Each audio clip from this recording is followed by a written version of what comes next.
When you're talking about GOATs of the W, I need my name to be up there, at least top 3. Like, that's my goal, is like, I want something like, when you're thinking of women's basketball, when you're thinking of the W, I want my name to be takes, like, whatever it needs to get there, whether it's the rings, whether it's the accolades individually, like, I want to be up there in that category. You on your way, being a champion already, only 26. Y'all got firepower now, MVP, 2-time. Those words weren't spoken by Caitlin Clark. They came from someone watching Clark redefine what's possible in women's basketball. And that distinction matters more than you might think, because Forbes just released their 2025 ranking of the most powerful women in sports, and the reaction from inside the league has been nothing short of explosive.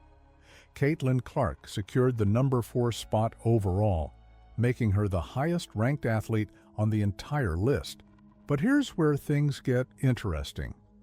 Aja Wilson landed at number 15, and her response tells you everything you need to know about what's really happening behind closed doors in the WNBA.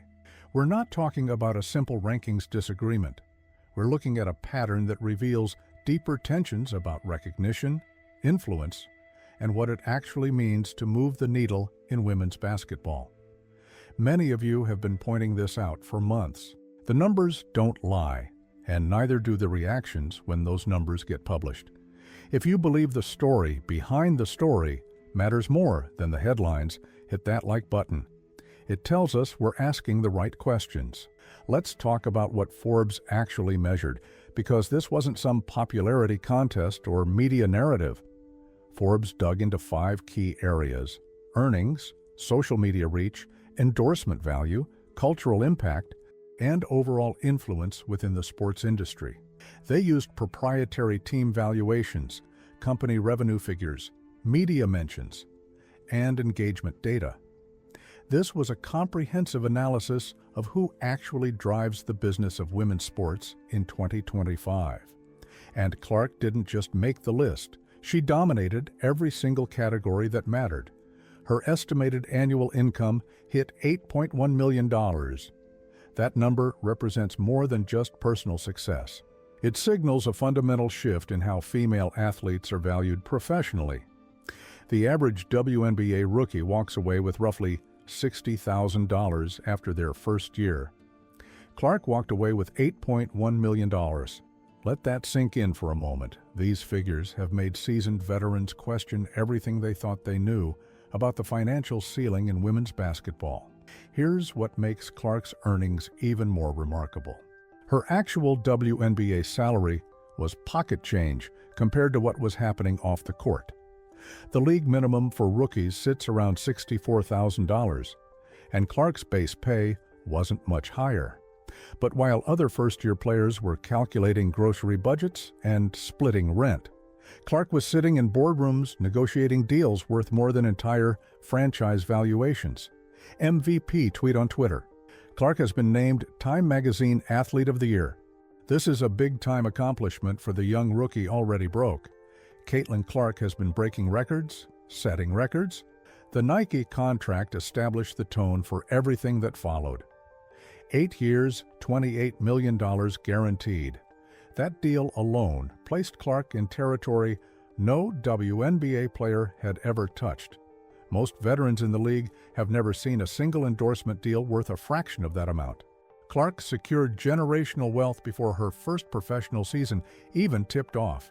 But Nike was just the beginning. Gatorade came calling next, and this partnership put Clark in company reserved for the absolute elite. We're talking about the same brand association as LeBron James and Serena Williams. No WNBA athlete had ever reached that level of corporate recognition. Gatorade doesn't just hand out partnerships to anyone. They invest in athletes who can move products and shift culture, and that's exactly what Clark was doing from day one. Wilson Sporting Goods added another layer to Clark's growing empire. Not just any endorsement deal, but a partnership that made her the face of basketballs and equipment across multiple sports retailers. The first endorsement of its kind since Michael Jordan. Every time someone walks into a sporting goods store and sees Clark's face on basketball displays, that represents revenue flowing directly into her accounts. month after month, year after year. Speaking engagements became another revenue stream that left other players speechless. Clark started commanding appearance fees for corporate events and conferences that exceeded what some WNBA players earn in entire seasons. Companies weren't just paying for her basketball expertise, they were investing in her ability to draw crowds and generate buzz around their events. The demand kept growing, and so did the fees. The television numbers tell the real story behind Clark's earning power. Games featuring Clark saw viewership jump by 400% compared to typical WNBA broadcasts. Networks started bidding against each other for rights to broadcast fever games. Advertisers lined up to buy commercial time during Clark appearances. Revenue streams that had never existed in women's basketball suddenly became major profit centers. Stadium attendance followed the same pattern. Cities hosting fever games saw ticket sales surge beyond anything they had experienced. Merchandise sales spiked everywhere Clark played. Local businesses around arenas reported increased foot traffic on game days.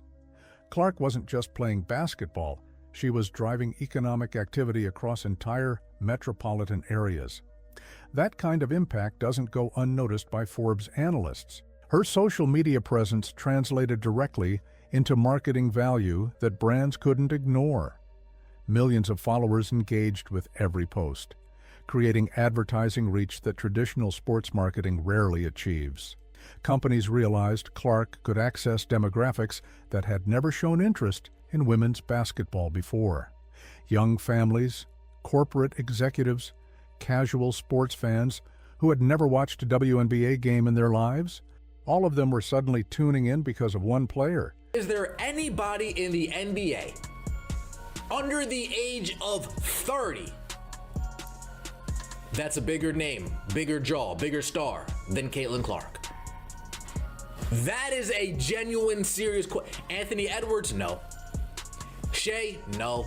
Jason Tatum? No. Jaylen Brown? Nope. Luka? Nah.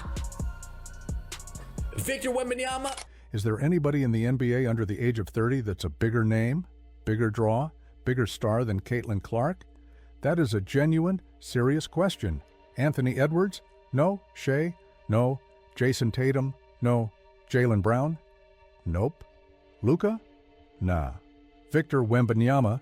The Forbes ranking as the top basketball earner made the financial gap crystal clear. Clark's $8.1 million dwarfed the next closest player, Serena Ionescu, who earned $6.3 million. That difference represents the premium brands were willing to pay for Clark's unique combination of talent and marketability. Corporate America recognized what basketball fans already knew. Clark possessed something special that couldn't be taught or replicated. Now let's talk about A'ja Wilson's placement at number 15. Wilson is a phenomenal player, two-time MVP, championship winner, Olympic gold medalist. Her basketball resume speaks for itself. But Forbes wasn't measuring basketball accomplishments in isolation. They were measuring power, influence, and economic impact. And in those categories, the gap between Clark and Wilson tells a story that goes beyond stats and trophies. Here's what many of you have been noticing for months, and it's time we address it directly. The reaction from certain corners of the league when Clark's achievements get recognized hasn't been about celebrating progress for women's basketball. It's been about protecting territory and maintaining status quo. Reading between the lines of social media posts and public statements reveals a pattern that's hard to ignore once you start paying attention. Let's filter out the noise and look at what actually happened when these rankings dropped. Wilson's social media activity tells one story. Her public statements tell another. And the gap between those two narratives reveals everything about how some established players are handling the shift happening in women's basketball right now. What do you think drives these reactions? Drop your thoughts in the comments, because this conversation matters for the future of the league. Wilson has built an impressive career over years of dedication and hard work. She's earned her accolades through performance on the court. Nobody's disputing her talent or her accomplishments. But talent and accomplishments don't automatically translate to cultural impact or commercial influence. And that's where the disconnect seems to be happening. Forbes wasn't ranking the best basketball players. They were ranking the most powerful women in sports. Those are fundamentally different measurements. Clark's cultural impact measurement revealed something that goes beyond traditional sports metrics. Time's 2024 Athlete of the Year is Caitlin Clark. Obviously, everyone was talking about Caitlin Clark. I mean sales, you know. She brought completely new demographics into women's basketball. Families who had never watched WNBA games became regular viewers. Young girls started playing basketball because they wanted to be like Clark.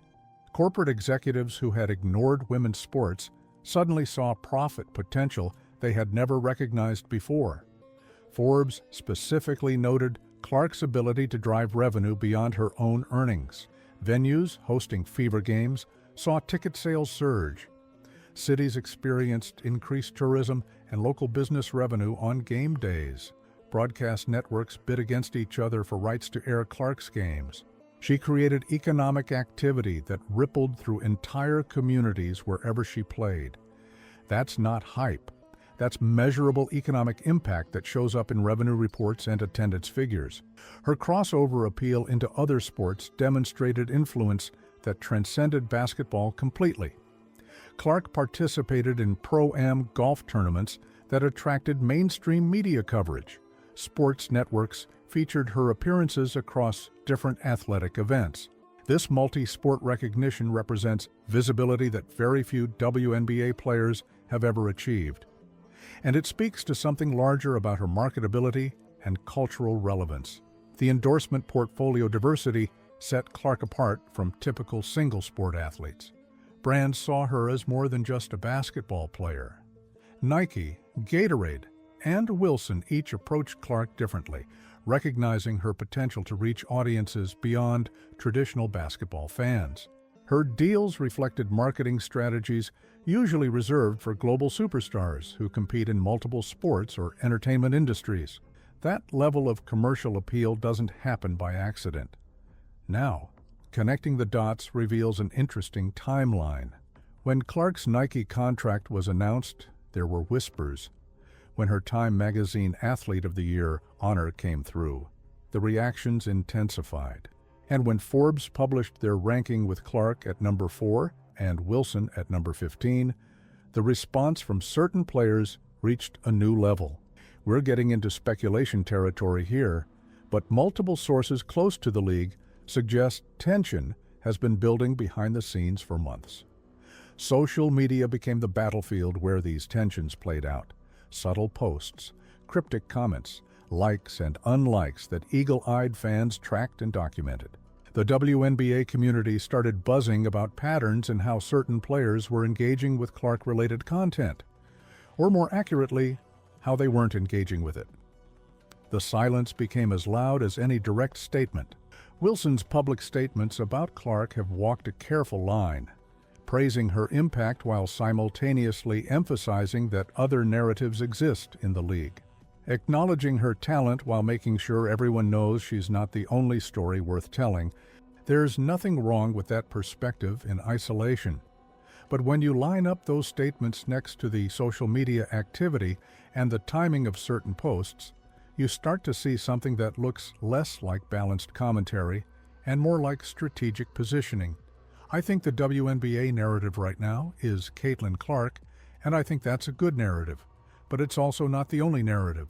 Caitlin is an amazing generational talent, and she's going to do amazing things. You, the number 1 pick. People are going to go after you. Here's what that statement really means when you break it down. Yes, Clark is talented. Yes, she's bringing attention. But don't forget about everyone else. Don't let her overshadow the work we've been doing. Make sure the credit gets distributed appropriately. It's a defensive posture disguised as inclusive thinking, and fans have been picking up on it for months now. The Forbes ranking made it impossible to ignore these dynamics any longer. Clark landed at number 4 on the overall list, making her the highest-ranked athlete among all the women included. She beat tennis legends who have been building their brands for decades. She surpassed Olympic champions with years of international recognition. Clark accomplished in 1 year what most athletes spend entire careers trying to achieve. And that rapid ascent created ripples that some people clearly weren't prepared to handle gracefully. Wilson's career trajectory followed the traditional path. Work hard, win championships, build your brand slowly over time, hope the recognition comes eventually. That's how it's supposed to work in women's basketball. Then Clark showed up and rewrote the entire playbook in 12 months. She didn't wait her turn. She didn't defer to veterans. She didn't apologize for the attention. And that disrupted expectations about hierarchy and recognition in ways that made some people uncomfortable. But just don't want to not utilize this opportunity to thank Caitlin for what she's done for women's basketball. Like her shoulders were heavy and getting a lot of eyeballs on our game. And sometimes, as a young person, it could be a bit much. But I thought she handled it with class.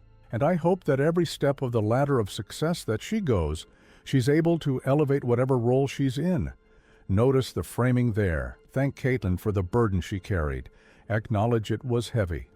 Praise her for handling it with class. That's the kind of statement that sounds supportive on the surface, but carries layers underneath. It positions Clark's success as something that happened to her, rather than something she created through talent and work. It suggests the attention was almost too much, implying she might not have been ready for it. Subtle undermining dressed up as compliment. The reality is this. Clark's Forbes recognition proves that talent paired with authentic personality creates momentum that traditional career paths can't match. Her influence reaches beyond basketball courts into boardrooms and living rooms across America. She's changed the conversation about what's possible for female athletes financially and culturally.